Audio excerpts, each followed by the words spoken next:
Escape from the inside of a giant robot. This is our review of Mechanical Beast.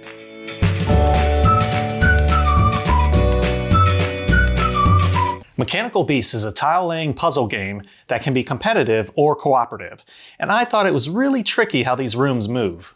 Once you get a handle on all the mechanics involved, then it's a really fun tile-laying puzzle game. And we'll tell you all about it after this quick how to play. Players are engineers that explore rooms by drawing tiles and then placing them next to open doorways on their current tile.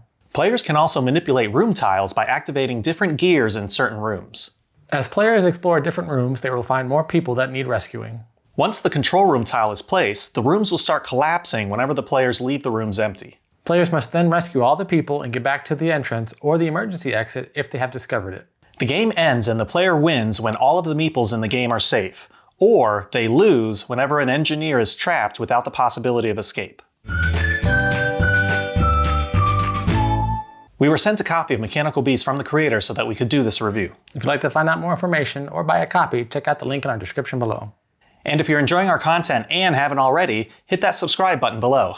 At face value, this game looks rather simple. It's just tiles that you're placing. You have meeples moving around the tiles. You discover the tiles similar to Betrayal on House on the Hill, where you're in a room and then you choose the exit that you're going through and then you add the tile to that room and that's how you're building the rooms. So on its face value, it seems rather simple. However, once you get to the control room and the rooms start collapsing, that's when it becomes a really complicated mind game that you have to figure out, because as you're moving, when you leave a room, that room will collapse, so it'll leave the board and then other tiles will shift in. So the rooms will move around you. Plus, some of the rooms have gears that you can then move some of the tiles around and shape the room as you go as well. I think it's kind of fun and exciting, right? Because you're building the room, and if you've never played it before, you draw the next one. It's like, okay, let's see what this does, and you put it down. So that luck of the draw, that randomness, yeah, it makes it fun, but it also makes it very dangerous. You know, you can just keep drawing tiles and then further and further putting yourself in a dead end that you can't even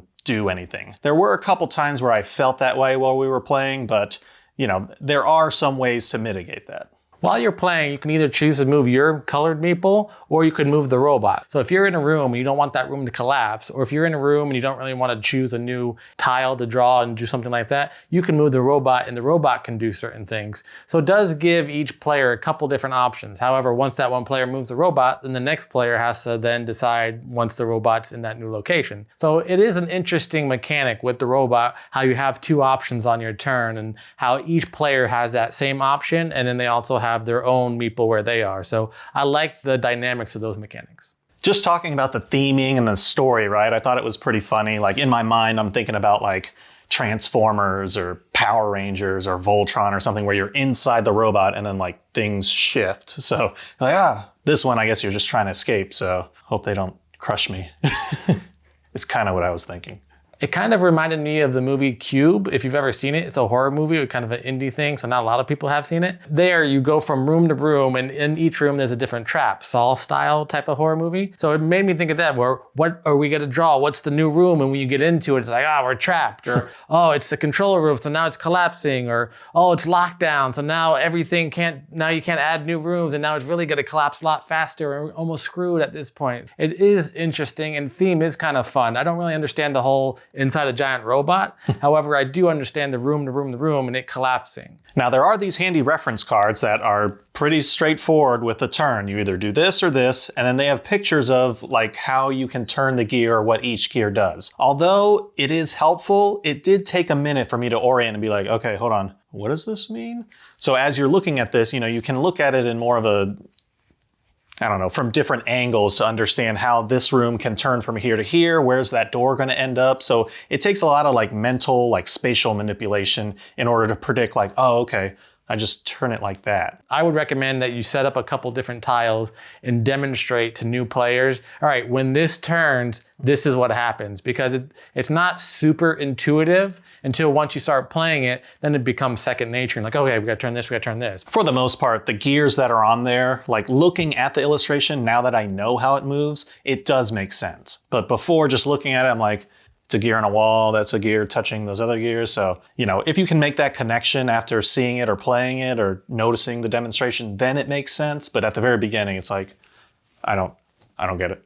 There are several different modes to this game. There's a co-op mode, there's a competitive mode. We mainly stuck with the co-op mode because when we were playing it, we actually enjoyed it. We're not big co-op game fans. So when we finally had a co-op game, we're like, yeah, actually, this is pretty fun because even though everyone's chiming in and there could be someone telling you to do one thing, there's still so much going on and so many different ways to think about once you have all the rooms out there. Like it's almost too much for one person to be the quarterback of the game. Everyone kind of has to chip in. So it is a really fun co-op game. And the pressure builds a little bit that much more when everyone's working together because everyone's like, oh, we gotta do this, we gotta do this. Whereas if you're just fighting each other and it's a competitive game, it's not as fun because I feel like each person's for himself, and if someone gets stranded, you're like, I don't care that you got stranded. When you're all working together, you're like, oh, can't strand Lee over there in the corner, someone's gonna go rescue him.